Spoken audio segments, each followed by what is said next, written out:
Season's beatings. What's up? Necron here. So yeah, I decided to fucking go live late as fuck. But anyway, it was all because I was on with my cool table brothers on their channel, having a fun ass stream, and it ran late. So fuck it. But tonight I wanted to talk about some black metal vinyls that I have. It's mostly first wave black metal. I'll have some surprises in there too. Like some people may not agree with my choice as it being black metal, but it's my show, my channel, and I'll decide what I want to show on there and put in there. So that's what she said. Sorry, stupid. Anyway, so yeah, we're gonna be discussing old school black metal, going through like what I consider the main ones. Now, I don't have like every damn vinyl of every release of every damn wave of black metal. This is what I got in my collection. So as usual, if you got stuff that I miss, just put it in the comments and we'll talk about it from there. But this is what I got in my collection, and this is this vinyl. I have a ton of shit more on CD, and maybe I'll do a part two with stuff I got on CD. So let's start with the granddaddies of them all, Venom, black metal. I do have Welcome to Hell on original picture disc, but it's hanging up on my wall up there, and I'm not going to go through the trouble of taking that down. But this Welcome to Hell started it, but this definitely finished it. And I mean, I know some people say, Venom's black, not black metal, blah blah blah, because it doesn't have Nordic sounds. Well, guess what? Black metal to me isn't just a certain sound. It also has obviously encompass lyrics that are evil, occult, satanic, whatever. And Venom were the first guys to do that. I mean, this was like Motorhead, but on fucking crack, just heavier, faster, more evil. And of course the iconic cover art of black metal rules, and then the cool pictures on the back, Mantis on a motorcycle, Kronos doing some crazy ritual, and Abaddon fucking there. Just cool stuff. Let's see what else I have. This is my favorite Venom single, Warhead. I always thought that art was cool. Max single. Let's see. We got a couple comments. Let's see what you guys are saying. Woo! Leon's here. Cool table. What's up, bro? Glad you made it over. Boss man Aaron from Goat Throne Records. What's up? And Super Bro, who was also on the cool table with us. I'm glad to see you here. Welcome to Hell, Sex, Drugs, and Rock and Roll. Hashtag It Happens. That's a classic. Thanks, guys, for the support. Appreciate it, because I know it's freaking late, but I wanted to do this video. This is a nice comp. The Unknown has a lot of cool stuff and a couple rare tracks. Let me take it out of the bag here. You come across this. It has this freaking wild fold out, gatefold and stuff. Love when they do stuff like that. Put that back in there. See a lot of me fumbling around tonight, probably. All right, so yeah, that to me is Venom, the guys who started it all. Now the guys who or should I say guy who took it the next level. Now, like most of you guys who watch my show, you're gonna know all these. So this is more from people who just wanna coming in on the ground floor and wondering what the hell this black metal is. Well, I'm showing this basically the stuff where it all started. Bathory, their self-titled album. A lot of people called this the Yellow Goat edition because it was first pressed, I believe, in 100. I mean, not 100, 1,000 copies with this yellow print, and then it went to the white print that you see more common on the later issues. This, for a lot of people, is considered like the unholy grail of black metal albums. If you have this copy, Necron has it. Talking about myself in third person. Let's see what my friends are saying here. Leon, yes, sir. This guy's here again, throwing the horns. Leon took a break from Slate Watch to be here. Oh, yeah, well, this will be a good distraction from Slate Watch. And the next one is Bathory, The Return. Um, Going even in a more because first album's like more Motorhead-ish. This is getting a little more evil, a little more faster, a little thrashier. I can't really say more evil. They're all fucking evil, but Return is essential Bathory. You have to get it. And then the next album in Bathory's stellar career is Under the Sign of the Black Mark. Um, this to me is like the pinnacle Bathory of their old style. There's also the first use that I notice of keyboards in here with done in a good way on Woman of Dark Desires. What a great song. All these songs, Equimortan. I'm bumbling words. Look at that. Anyway, you need to get this one. And then the next one is Bathory. Again, I love this album. Blood, Fire, Death. So good. This to me is like the album that starts the whole really where you get the whole Nordic black metal like that comes later, with the bands like Mayhem and Emperor. This is like the album that to me like really starts that sound for them where they reach to get that sound. Where the other ones are a little more thrashy or rock. Well, not thrasher, just you can hear a change on this one. And they're getting look at these guys like Manowar here out in the woods of Norway or where they at? Sweden probably. Looking like Vikings or whatever. But on this one, I think this is where the modern scene gets the sound. It's really a great production on guitars and drums. Boss, his dad, as we all know, does a great job on this album producing it.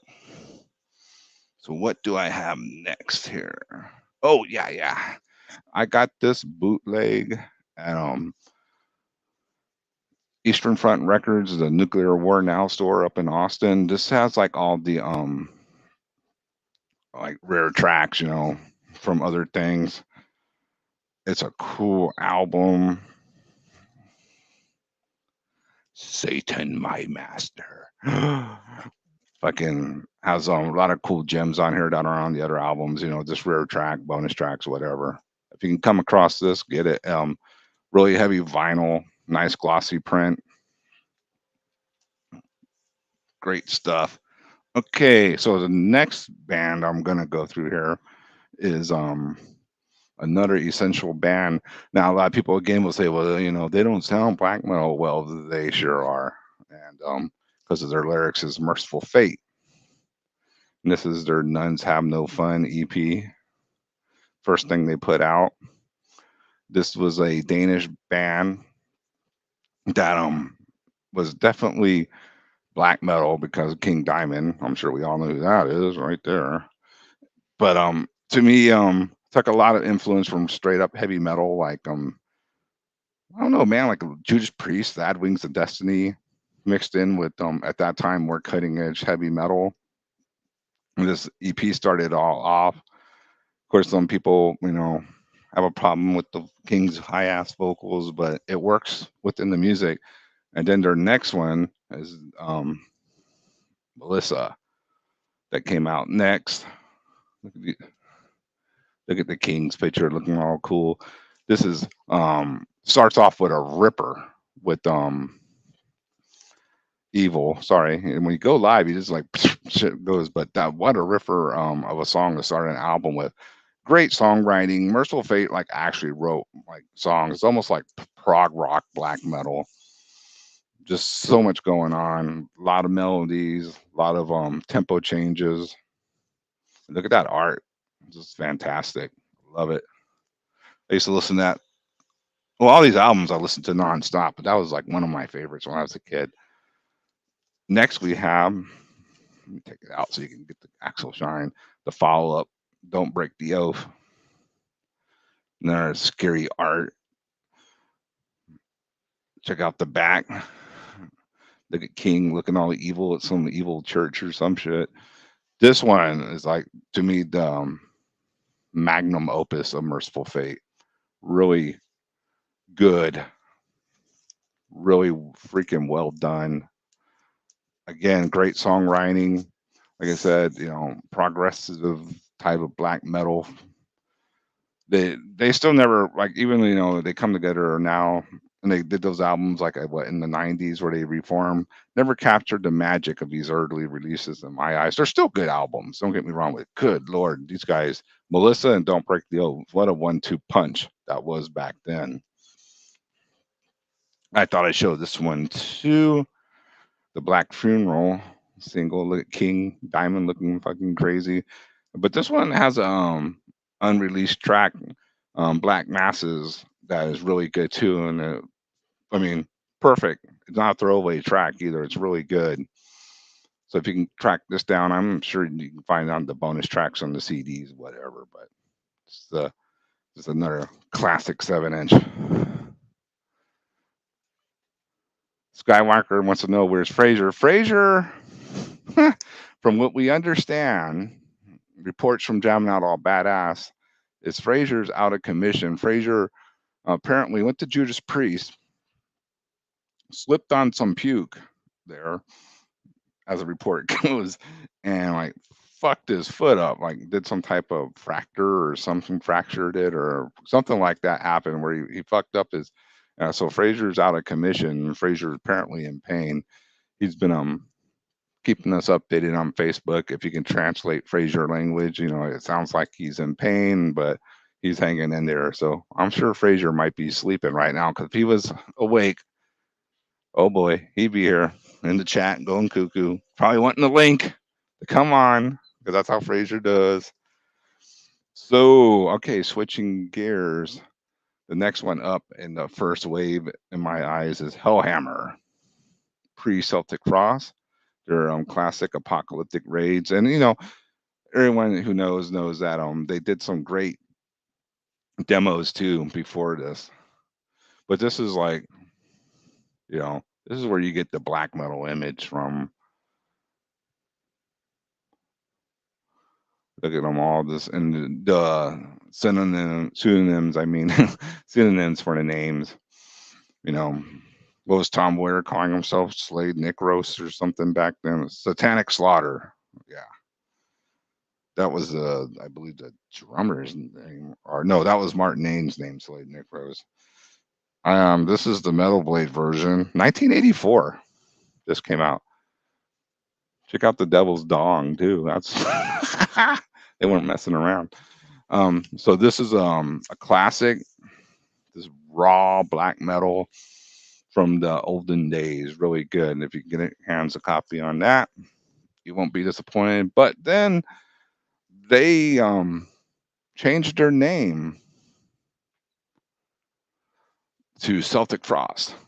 As Hellhammer changed their names, they felt like they needed to do something different from Hellhammer, so they changed their name to Celtic Frost and came out with this debut album, Morbid Tales, which is a freaking classic in the genre. Again,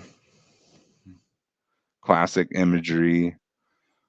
This one just has so many bangers on it. Like, what do we got here? Into Crypto Rays, Dethroned Emperor, Morbid Tales, Procreation of the Wicked, Return to the Eve. Now, I mean, I'm sure, like, if you're not a metalhead and you've seen this logo around, well, now you know what it is. It's from Celtic Frost, Morbid Tales, classic vinyl. Man, all Still Nations showing up support. Thank you, gentlemen. We got the Batman. The Dance Macabre box set vinyl looks nice. I think I saw that listed, and it does look nice. Also, that cassette comp of the album's box set looks nice too. Man, I almost bought that. Corey says that logo looks insane. Yes, I'm showing iconic old school 80s death metal. I'm not black metal. Back then, it was loose on the terms too, man. People called Hellhammer death metal, black metal, speed metal, thrash metal. All these like terms weren't like so defined back then. So we just wanted really this fast, heavy, and evil stuff. So nowadays, it's been retro called black metal. So I'm just calling this list, essential black metal vinyl. And Corey agrees that logo looks insane. This is a EP that they did in between their next full length called Emperor's Return. Look at this fucking sick artwork, like freaking fantasy novel stuff. This was a classic EP, Emperor's Return. Again, too, Celtic Frost always good with their imagery. Let me take it out of the bag and you can see it better. Yeah, you got Tom. This is where they got their new drummer, the American. What was his name? I don't. Reed St. Mark. Tell you, when I go live, I forget everything. This is a great in between to their next classic album, which I'm going to show here in a second. Emperor's Return, classic Celtic Frost. Or I know people get after us Americans. We say Celtic Frost. You can say Celtic Frost, Celtic Frost. We all know what we're talking about. Their next full length was boom. To Megatherion. Excellent record. They actually got permission from R. Geiger. I hope I'm saying the man's name right. We all know who that is. To do this artwork, to use his artwork for this, and it's this wild art. But from what I understand, he would let them use it only if they use this art too. So they use his art as well for the gatefold centerpiece. There's Reed St. Mark. His drumming took the band to a next level. Hard to see here. Now this guy played bass on here for a while.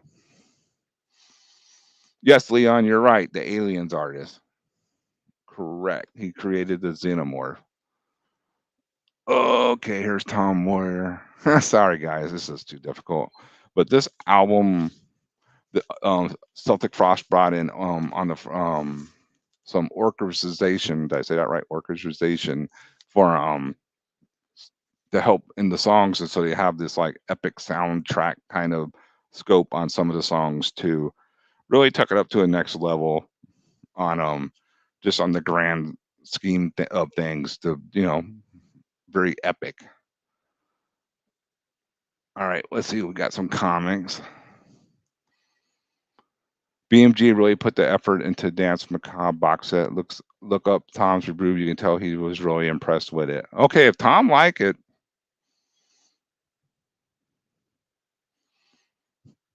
Necron's pronouns are Celtic. That's funny. Metal covers are almost comic book covers. Damn. Oh yeah. Let me tell you, Corey. Back in the '80s, in my mind, metal and comics went hand in hand like fucking peanut butter and goddamn jelly. So I lived in both those worlds in the '80s, and I think if anybody knows, these guys know my Still Nation. Like Mikey Sutton was the same way. I think he connected his music with comics a lot too. But again, this is Celtic Frost to Megatherion. Fantastic album art, classic in the genre. And I thought I would show this one too, because the Tragic Serenades EP that came out right after the album, they re-recorded a couple songs and they got Martin Ain back in the band. There he is there with the crazy hair, with the proto corpse paint. What did they redo here? The Usurper Jewel Throne. The production on these are next level from the album recordings, and they're really heavy, thick.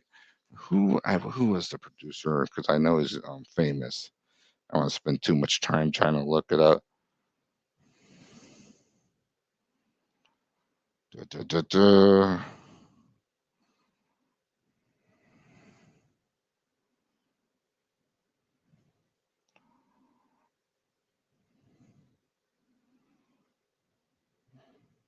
Yeah, I can't find it, but I know he went on to produce a lot of them, like super popular death metal albums that came later, is from what I understand.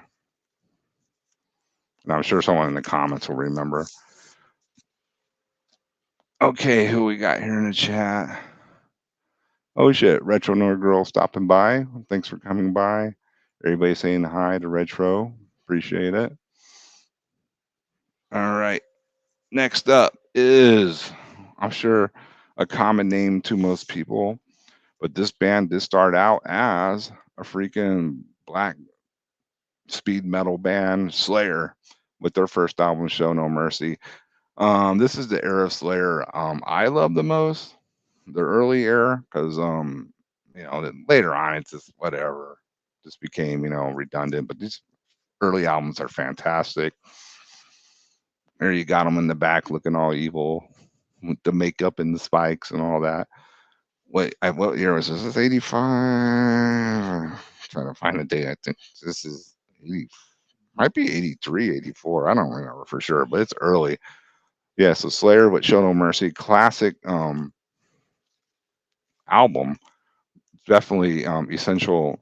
And when I say they had evil lyrics too, man, I think even their old flyers would say like Los Angeles's only black metal band when they were first starting out. So go figure that. Next up is Slayer. After Show No Mercy, they did this EP, Haunting the Chapel. Let me see, try to get a good angle on that. Boom. This is my original. That's why it's beat to hell. I had it since a kid. Back with lyrics and everything. Amazing EP. So you start off with the classic Chemical Warfare, Captor of Sins next. All these songs are just incredible rippers. And finishes with Haunting the Chapel, which is, total evil metal about demons attacking some church or so. So let's see. Integrity agrees. Slayer, Show No Mercy 83 is underrated as hell. Totally. Let's see that Cold Lake first press you got signed. Yeah, you know what's funny about that, bro? When Cold Lake came out, I was so fucking mad at Celtic Frost. I freaking sold my records. I was like, these guys are fucking sellouts, man. Look at this shit. This is terrible. So yeah, I sold my freaking Celtic Frost records. Then I had to go back and buy them again. But fuck, man, I was pissed at Tom Warrior. See what we got going on here. Got Super Bro saying what's up to Integrity. Oh yeah, talk about Show No Mercy. You got Integrity saying what's up to Corey.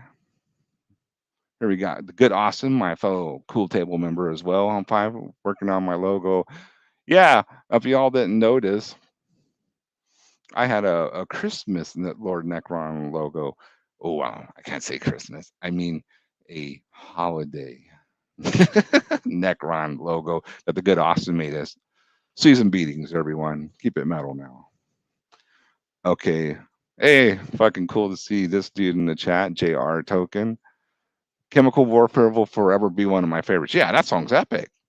And it's even better live with all the freaking dive bombs and the whammies. Wow, wow. I love it. We got Retro Nerd Girl saying what's up to Integrity. My monitor just went out for a second. That was weird. And then Retro saying what's up. I mean, Integrity saying what's up to Retro. All right, let's keep it moving here. The next one is Hell Waits. Now, this is probably my favorite Slayer record. They got fucking art. Hell Waits, that's what happens. You go down and get ripped up and burned up by the devil and his minions. And awesome live pics on the back. This is like, I would say, like Slayer's, I don't know, man. Like, they're really writing epic songs on here, man. You got, of course, Hell Waits, Crypts of Eternity, another Slayer underrated classic in my book. But then At Dawn They Sleep, just a pounding about vampires. Puro Pinchy, Hell Waits, you know it. Fucking classic. Kill Again, too, is one of my favorites. And just everything's a ripper on this album. We all know that. And that's essential 80s black metal. I said it. Slayer was black metal back then. And of course, they topped it off with Rain and Blood. When I remember too when it was announced Slayer was going on to Def Jam, we were all, what? Major label? Slayer's gonna sell out. That's some bullshit. You know, it's Slayer. And then we heard Rain and Blood, and they actually got freaking faster and heavier. Kind of lost on some of the atmosphere. They sacrificed, in my book, some of the atmosphere of the earlier records to be more visceral and aggressive. But I mean, this is definitely just a ripper. Now the back picture is kind of this, typical '80s metalheads having fun. But this album is brutal, fast, great riffs, and it obviously put them on a next level map for popularity, being on Def Jam. What was the deal? Didn't it? It was supposed to come out on some other label, and then they took offense to Angel of Death because the subject matter of the song. Look it up because I already have enough controversy. I'm always in trouble for something. Ooh, good call. Hardening of the Arteries. That's another ripper. I like how it ends with the riff that starts the album. So, it's kind of like does the whole cycle. Um, so they had to go through another one. I think who put this out finally? I think it was Geffen.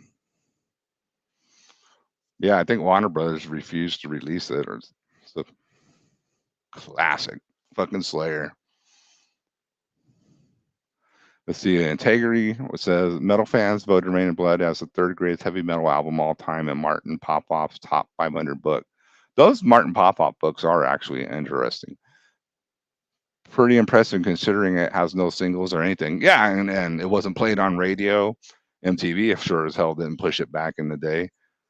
They I think I only saw, remember, like they did some heavy metal report and they did speed metal, and they showed like Slayer at them rehearsing at the rehearsal space. That was kind of cool. But like other than that, there were no videos for those songs or anything. All right. Now, while all this was going on, what the hell was going on in Germany? Well, yeah, it's Sodom and their first EP, In the Sign of Evil. Check out these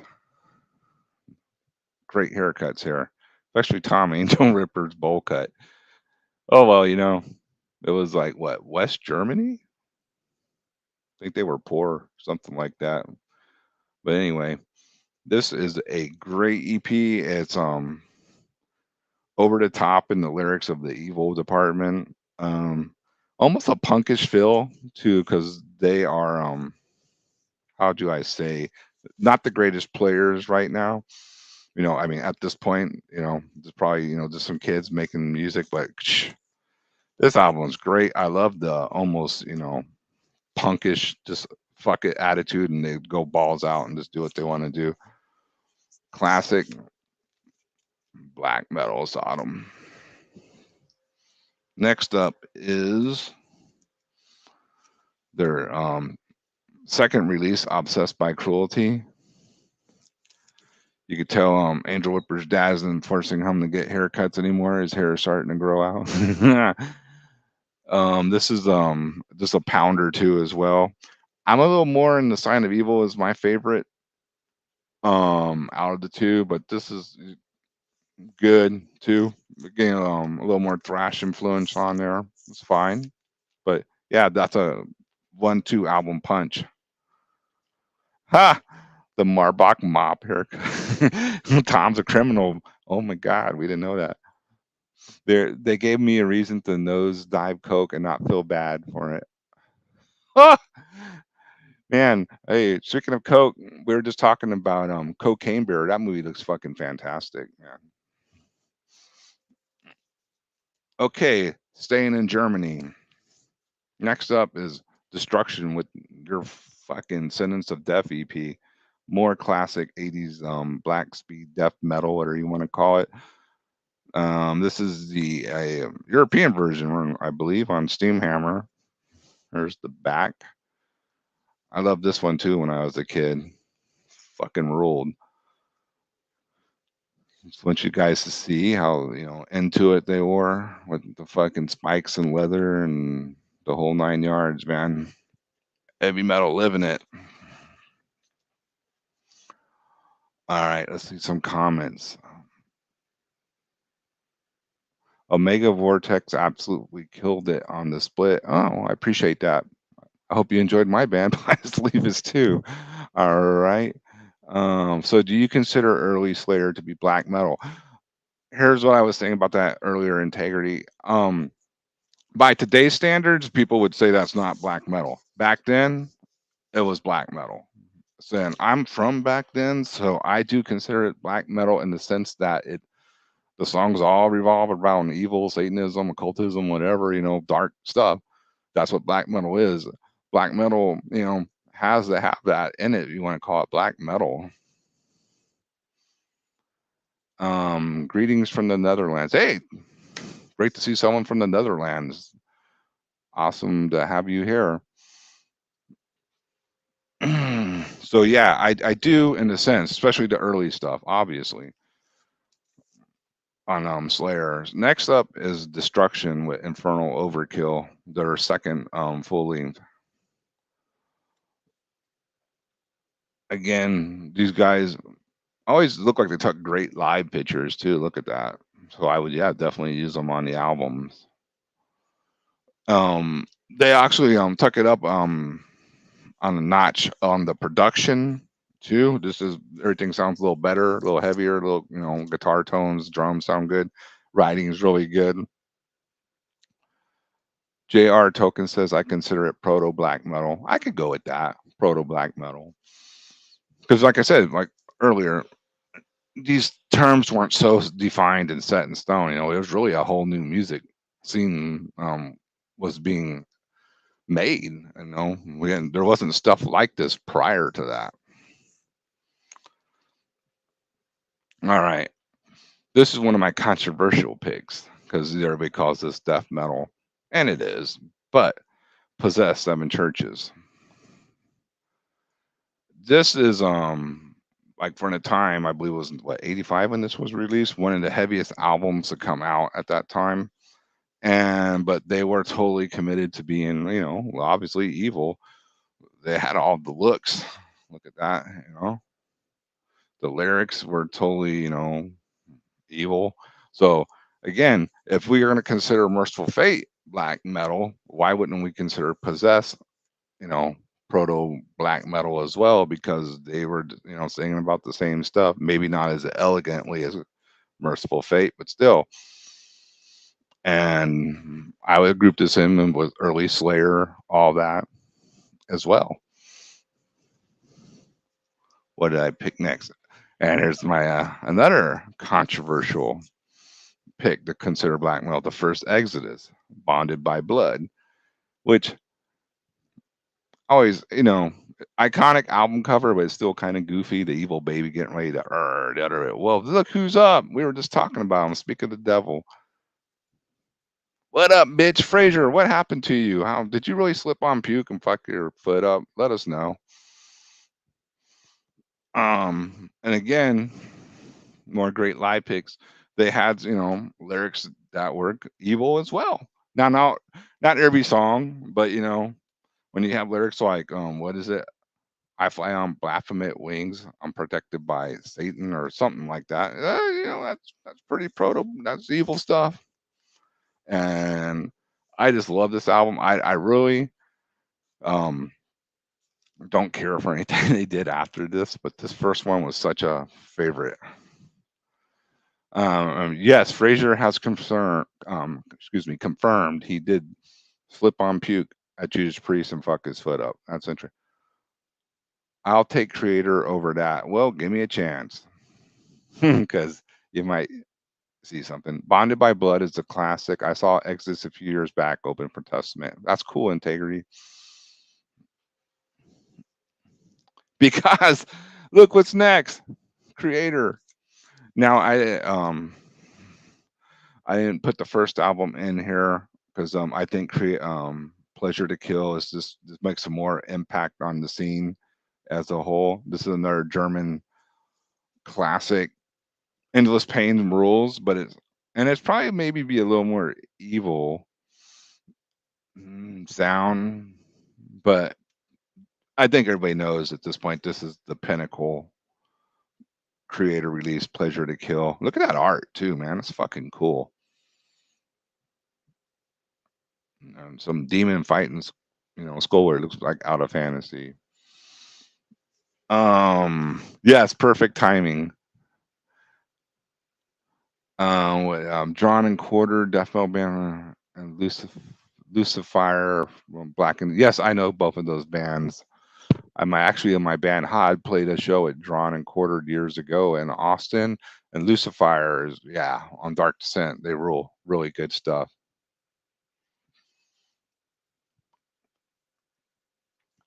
I do have Darkness Descends, and I was debating to put it in here as well, but I didn't for whatever reasons. But that's definitely a honorary mention for sure. Darkness Descends by Dark Angel. That's like top tier music, shit. Gotta have it in there. Here's one from America, MME. Classic, kind of venomish, super evil stuff too. Not like blast fast or anything, but it's Unholy Death, man. Just name the record. I like that art too. It's primitive, looks cool. Good stuff. All right. Now we're going south of the border from the US down to Brazil with Sepultura with their Morbid Visions, their debut full length. This again, well, how you consider that black metal? Well, it's not, but it's proto black death metal. All the songs, are obviously evil stuff, and I think it deserves to be in there. And I love this album when it came out. This is another one that got played constantly.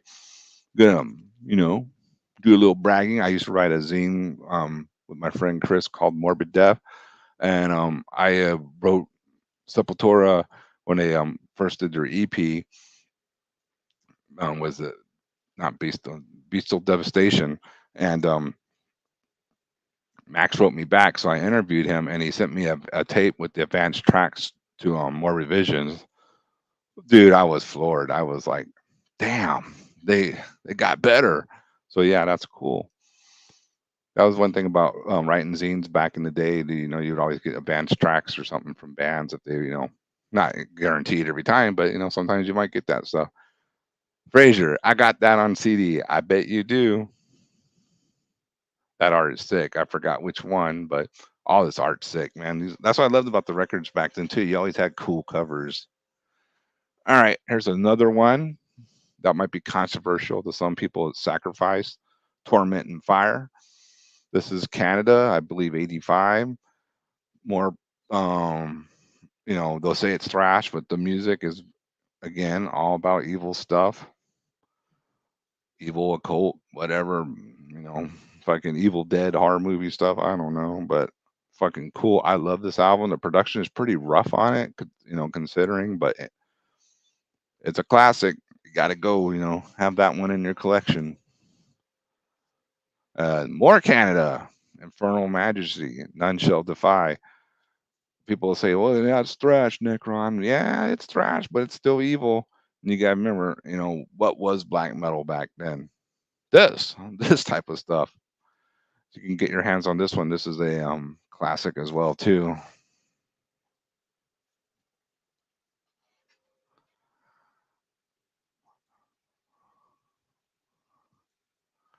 But it was no, I didn't bring up Poison from Germany Into the Abyss.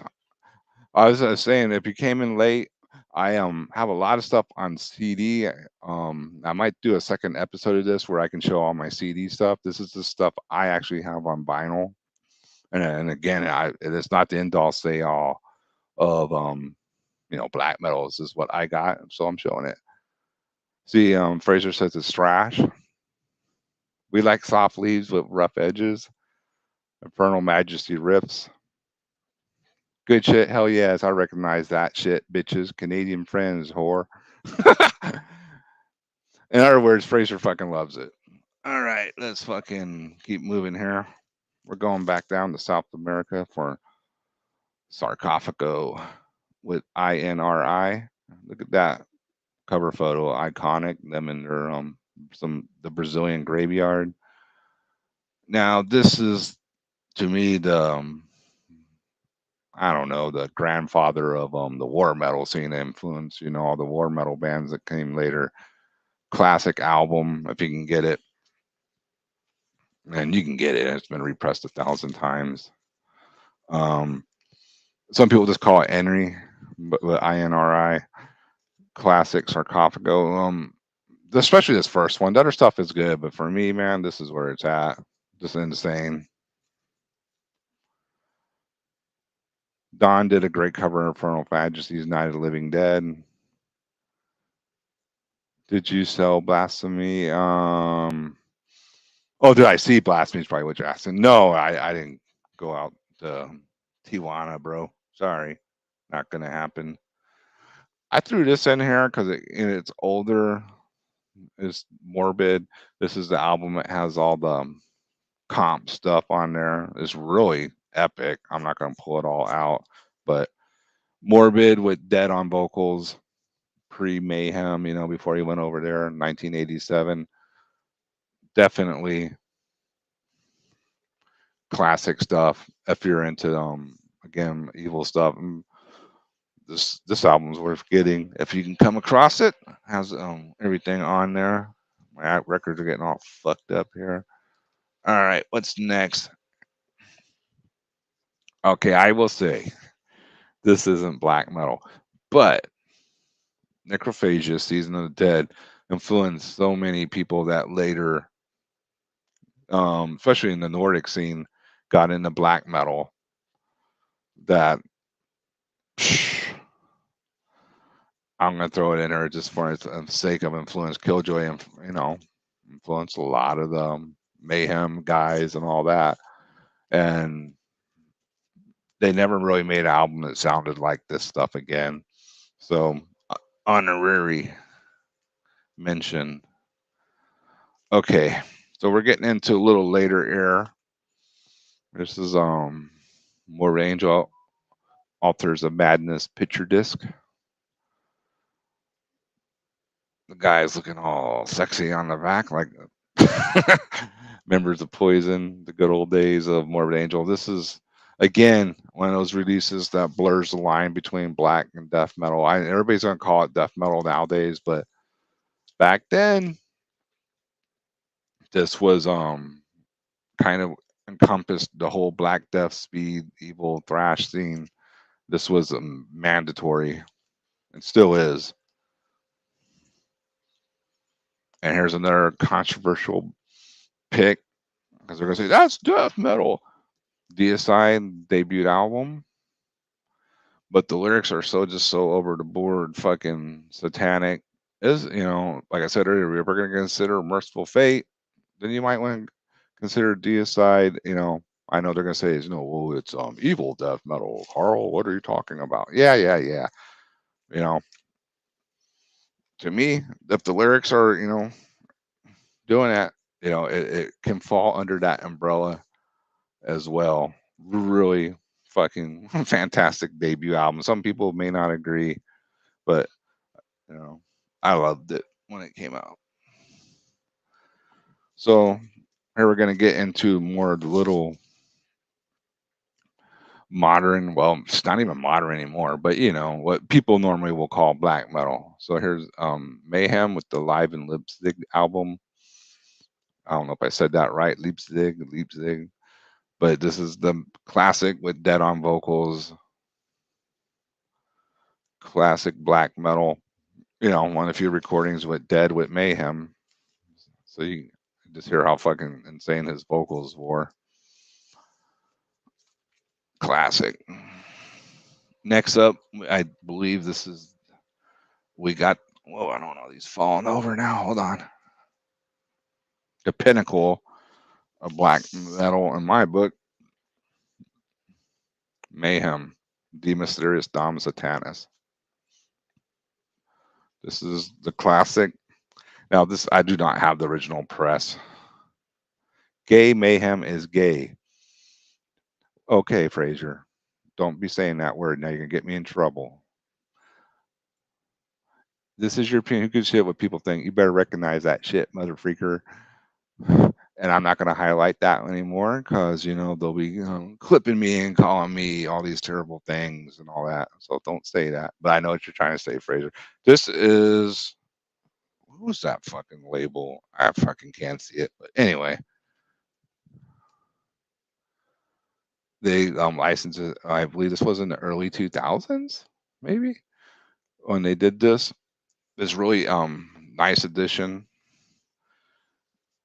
It came with two posters, this gatefold, and this. What I really liked about this edition is this book that came with it.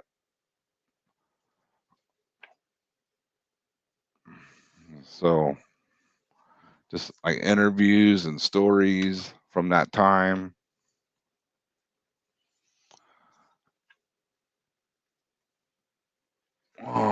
Trying to show you guys everything here, you know. It was a really nice edition that they did for the Mysterious Dom Satanis here. To get some of that stuff in there. Yeah, I tried get copies of the original, and it was always just a little out of my league. And when back then there was a weird period for vinyl, it was actually no imports, and they were hard to come by. I mean, you got it, great, good for you. I jumped on the Mayhem train just a little too late to get the vinyl, but this version is I'm more than happy with, so I'll take it. And their follow up to that, the Wolf Lear's Abyss EP, I think their best release in the modern era after, you know, De Mysterious. The other stuff is good. You know, they did some cool stuff. This one I really hit with me. Me and JD from Hexea talk about a lot. Rune's guitar work on her fucking rules. Hellhammer drumming rules. And Maniac was going all out, but not overboard on this album too. Good EP. All right, what I got here next. And of course, you can't talk about black metal without having Dark Throne in the conversation. I'm blazing in the Northern Sky. This is not an original either, but you know, I got it on vinyl. Might as well show it. Now, some of funny is some of my stuff on CD is like original older stuff from the CD versions. So maybe when I do my CD version of this essential black metal playlist, we'll see that because that's where I got like, you know, a lot of other stuff like Burzum, Gehenna, you know, things of that nature. I don't have any of that on vinyl. So Dark Throne. And of course, I wish I had the split of Emperor and Enslaved, but I on vinyl, but I don't. But I do have Emperor in the Nightside Eclipse. I want to show everybody who doesn't know.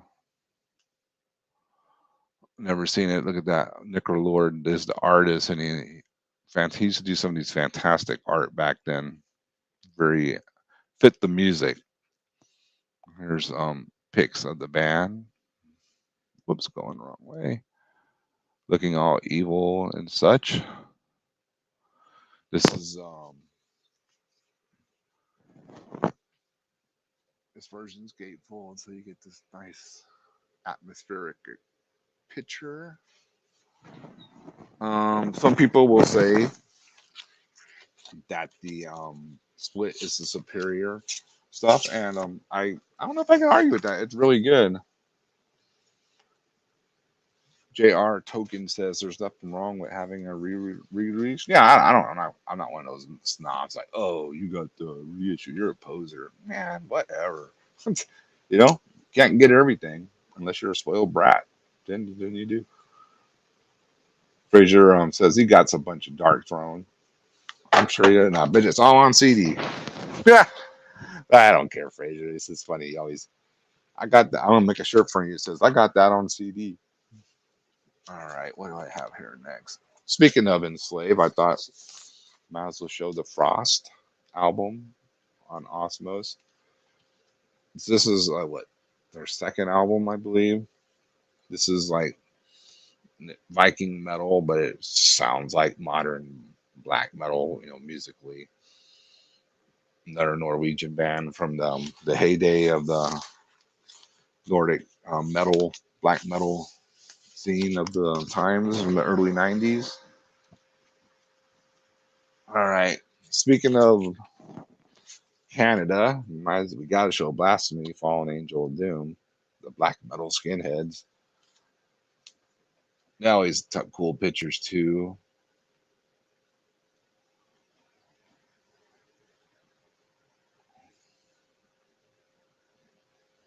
Let me get this one in here so you can see it. Cool imagery, freaking awesome. This is a Nuclear War Now version. Cool stuff. Thoughts on Crown Speed of Darkness? I don't hate on the Crown. I thought they were a pretty cool band. Speed of Darkness, they jam, good musicians. Not totally evil, but they're solid band. I thought the Crown was a solid band, especially with their normal singer. I remember Thomas Lindbergh, that was Unholy Death. That album he did with them, it's still good, but then I preferred it when they had their singer come in and redo it with him. All right. I thought they did this 2 albums. Blasphemy. I thought it was 2 albums. Well, you are right. They did 2 albums because Fallen Angel of Doom was their debut, and then they did Gods of War, their next album. More awesome art on Osmos is what they signed to Osmos for this one, and haven't recorded, I believe, a new album since. Right, just maybe a song here and there, in all their live stuff. But I mean, it's Blasphemy, dude. They're set in stone. They're This is all they need. They could live the rest of their lives and not have to make a new record because they did Fallen Angel of Doom and Gods of War. Now you're probably wondering, I don't have vinyls of like the Hellenic scene, the Greece scene, like Rotting Christ, but definitely they need to be in this conversation. Die Mighty Contract and Servium, Necromancia. I have all that on CD, but I don't have vinyls of it. But they definitely deserve mention in this conversation. Um, More Nordic metal. Look at this. If you don't know who this is, this is a classic dissection. Storm of the Light's Bane. Necrolord again is the artist.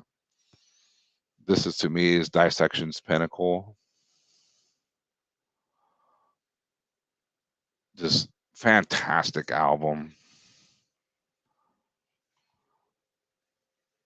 Gatefold. I got this one. I'm not sure. I think this might be an original. I think so. I got it back then. Fantastic writing, lyrics, playing. Um, Somberlane is the debut, and I love that album too. I got it on picture disc on the wall over here. So, but I think this, goes a little more into a darker black metal direction.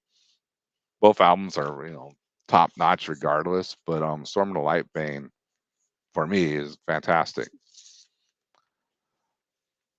JR Token says Rotting Christ, Akron is the best one ever. See? And I didn't really, I mean, I knew who they were back then, Rotting Christ, but I didn't really follow them until like maybe a couple years later is when so I started getting them, CDs from them guys. And you got to mention Marduk and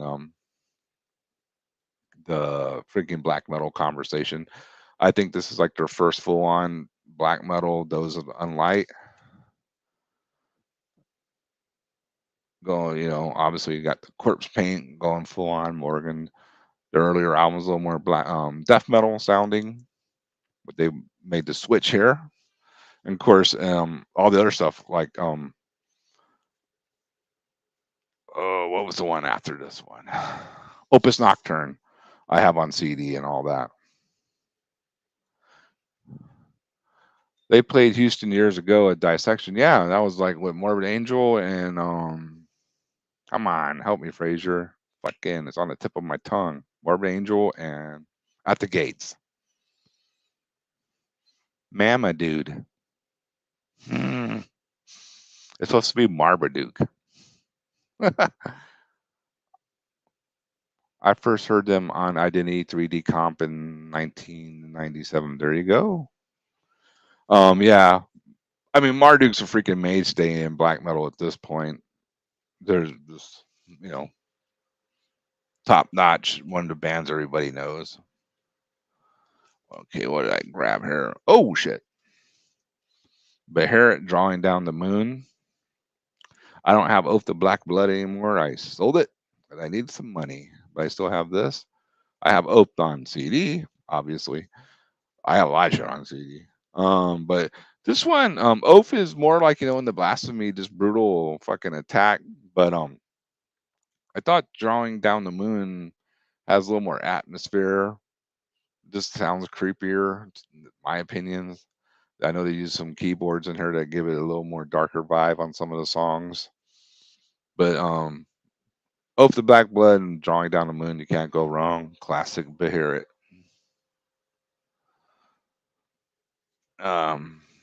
Everybody, I'm just gonna leave it in here. A lot of people rag on these guys nowadays, but back in the day, Dark Funeral, Secret of the Black Arts was the shit. More Necron cover art. I love that fucking funeral scene. That dark funeral scene. Fast as fuck black metal from back in the day. David Parlin. What the hell? Airman, as he called himself. No, Black Moon. Airman. You know what I mean. Airman's the guy still in the band. Black Moon. I thought his style really lent a lot to playing the way he played. Really made these albums special. So he's a damn great songwriter. And here's a picture disc of the debut mini CD and the sign of fucking cool Necron art. This came out years later, but I bought it because I really liked in the sign of EP. You got some pictures that were used on the actual release back then. All black metal out. Good stuff, man. Classic release for sure. And you can't talk about black metal without some Profanatica from the US. I don't have the early releases, but I do have this Enemy of Virtue that Hell's Headsbanger did, a com. This is the Die Hard version. What they'd make of this? This is 145 of 200, so they didn't print too many of these. This was a comp of all the early stuff. As you can see, let me try to get that there.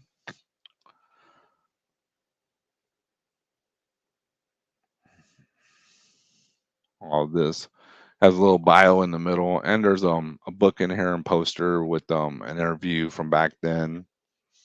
Profanatica is like the freaking U.S. black metal forefathers. I know there's some before them, but this is fucking great. Fast as fuck. And you're talking about that Dark Funeral. Hell yeah, man. I got the Profanatica split with Massacre. Yeah, that's a good one, dude. A lot of these too I heard from who had these on vinyl was Link Swarngul and with me and Pius Levis. He's turned me on to a lot of this stuff. He has the original vinyls of all that stuff. It's amazing. I was just dummy and recorded it. And of course, oh no, I dropped some records. We'll get back to it. Absu, Berthrom, their debut, obviously can't, not talk about Absu when you're talking about black metal. Iconic picture on the back of Russ and the gang, Equitant, Dave, and Mike. This is I know some people say, well, that's black death metal, Absu. Well, yeah, but it's their first album, so it's still dark as hell and great art on there as well. Of course, Son of Tepref came next, and that was really change into a more thrashing that people know. Absu, Third Storms, and all that stuff. And I love that stuff. That's where obviously my more favorite stuff. But I thought we'd just go with the first one since it's a debut. And here's something that's out of left field. Impiety, Skull fucking Armageddon. I believe this is just like a ripper in a genre. And I like this version better, this remastered, because they add a little more low end to the bass and the kicks, and it sounds a little fuller than the original recording. That's just me. This is a classic in the genre, in my opinion. All right. And of course, more American black metal, Bloodstorm. This is the Syrian Storm. Freaking nice release. Can't go wrong when talking about black metal and Bloodstorm. Some people may not think so, but they can shut the hell up. They rule. All right, we're down to the last two. Now, I don't have vinyls of the first two releases, but I do have the original CDs. They're over there somewhere. Now I'm gonna go look for them because Cassus Luciferus is my favorite Watain album, but I don't have it on vinyl. I need to change that. I'll just even get a damn reissue. But here is the album. I think that kind of made these guys like the worldwide phenomenon. They are now sworn to the dark. Put these guys on the map, like worldwide, huge. Always had nice art on their records as well. Made it help with their image. Fuck it, fucking good art does good things. And their next one, what the hell? Lawless Darkness. Yeah, these guys were getting crazy with the packaging. So it opened up like this, and then like this. But I don't want the fucking book to fall. Here's the group shot. The booklet in the middle with all the lyrics and shit. That almost fell out. Very nice art. More group shots. Each member. These guys, at this point, they nailed it on their presentation. So, I'm sure some people will be, oh, what team posers, blah blah blah blah blah. Um, hey, back then, up to this album, they were quite underground and ruling it, and seeing now they're just stratosphere. They're not some underground black metal band anymore. And that's all the vinyl I got. We went for an hour, just about what I wanted to do that. So anyone watching, thanks. That's Necron's Essential Black Metal Vinyl that I actually have on vinyl. There's obviously a million freaking things more out there that that people have, and you can put in the comments or leaving if you're watching later, leave in the comments. But thanks to everyone for tuning in, watching. Appreciate it. We're just going to do a freaking cold out. No music. I'll let you know. Like my channel, subscribe, and stay metal. All right. Thanks.